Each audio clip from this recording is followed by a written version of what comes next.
Hello বন্ধুরা, তোমরা সবাই কেমন আছো? আশা করি সবাই ভালো আছো। মোহন সিম্পল ব্লগ ইউটিউব চ্যানেলে সবাইকে স্বাগত। আজকে তোমাদের সঙ্গে আরো একটি ভিডিও নিয়ে হাজির হলাম আমার ছাদ বাগানে। দেখো গোলাপ গাছ কত রকমের। আপাতত 3 রকমের গোলাপ গাছ আছে। আমি যে গোলাপ গাছটার কাছে দাঁড়িয়ে আছি এটা হচ্ছে সাদা গোলাপ। দেখো কত বড় হয়েছে। এটা অনেক দিন হয়ে গেল আর এই ফুলটা হয়েছে একদম পদ্ম ফুলের থেকেও বড়। তারপর হয়েছে এই দেখো, এগুলো হচ্ছে হলুদ গোলাপ।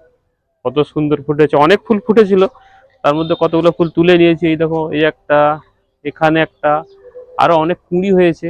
আর সবচেয়ে বড় কথা হলো এই যে লাল গোলাপ। এটা দেখো বন্ধুরা, এই কতগুলো ফুল ধরেছে একটা ঝোঁকাতে। দেখো কত সুন্দর ধরে ফুল ধরেছে। এই দেখো অনেকগুলো, এই ঝোঁকাটাতে, এই গাছ ডালটাতে অনেকগুলো ফুল ধরেছে এবং ফুলগুলোর সাইজ দেখো। এই দেখো কত বড় বড় ফুল। এই দেখো কত বড় বড় ফুল।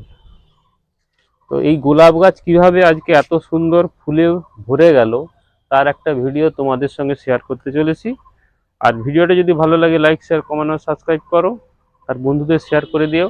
তাহলে চলো ভিডিওটা শুরু করা যাক।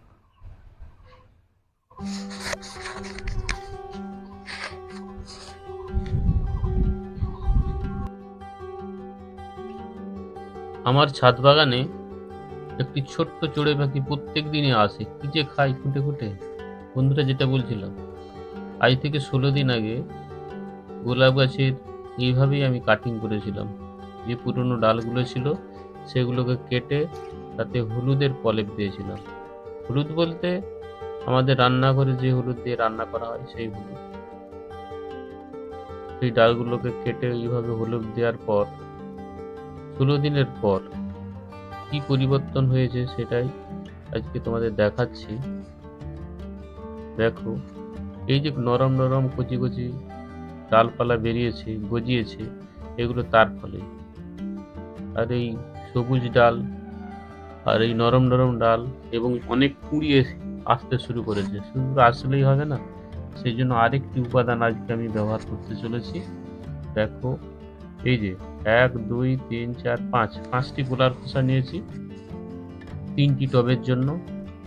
এগুলোকে কাঁচিতে টুকরো টুকরো করে কেটে নিচ্ছি। তারপর আমি এটাকে একটা জলের পাত্র, জারের মধ্যে এটাকে ভিজিয়ে রাখবো জল দিয়ে কয়েকদিনের জন্য। তো এই কলার খোসার মধ্যে কি আছে যে যাতে ফুল গাছের ক্ষেত্রে খুবই উপকার। এই কলার খোসার মধ্যে আছে,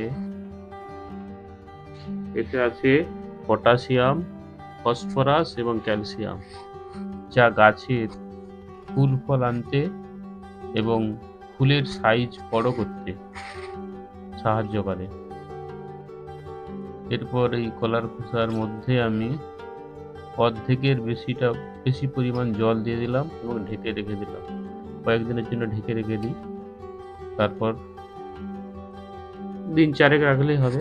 4 দিনের পর সেই কলার খোসার যেটা জারে ভিজিয়ে রেখেছিলাম তার কালারটা দেখো বন্ধুরা, চেঞ্জ হয়ে গেছে। এরপর এই জলটাকে একটু নাড়িয়ে নিই আর চা ছাঁকনি দিয়ে ছেঁকে গাছের গোড়াতে দিতে হবে। আস্তে আস্তে করে ছেঁকে নিই। তবে এই যে খোসাগুলো আছে এগুলো ফেলে দেওয়ার নয়। আমি যে সার তৈরি করি, কম্পোস্ট সার, তার মধ্যে এগুলো মিশিয়ে দেব। আস্তে আস্তে ছেঁকে নিই। ছেঁকে নেওয়ার পর গাছের গোড়াতে দেব। আপাতত এখন 3টে টব আছে, 3টে টবের মধ্যেই এই জলটাকে 3 ভাগ করে নেব। এই গাছটাতে প্রথমে দিয়ে দিই, তারপর পরের গাছটাতেও দিয়ে দিই, আর তারপর সবশেষ যে জলটা আছে আরেকটা গাছে দিয়ে দিই। এই দিয়ে দেওয়ার পর এর মাঝে আমি সরষের খোল ভেজানো জল আর ফাঙ্গাস যাতে না লাগে, সাপ বলে একটি ফাঙ্গাসাইড আছে সেটা ব্যবহার করেছি। তার 3 সপ্তাহ পরে মানে 21 দিন পরেই দেখো বন্ধুরা, ফুল গাছে কুঁড়ি আর ফুলের সংখ্যা কত বৃদ্ধি পেয়েছে এবং ফুলের সাইজ দেখো কত বড় বড় হয়েছে। হলুদ গোলাপটাও খুব সুন্দর দেখতে হয়েছে। হলুদ গোলাপ, সাদা গোলাপ আর আছে লাল গোলাপ। লাল গোলাপের ফুলের সংখ্যাটা সবচেয়ে বেশি। এইভাবে যদি টবে ফুল গাছের পরিচর্যা করা যায় গোলাপ গাছের, তাহলে নিশ্চয়ই বড় বড় ফুল হতে বাধ্য। বন্ধুরা তোমরাও চেষ্টা করতে পারো। তাহলে বন্ধুরা ভিডিওটা যদি ভালো লাগে লাইক শেয়ার কমেন্ট এবং সাবস্ক্রাইব করো। চ্যানেলে যদি নতুন হয়ে থাকো তাহলে চ্যানেলটা সাবস্ক্রাইব করে বেল আইকনটি বাজিয়ে দাও।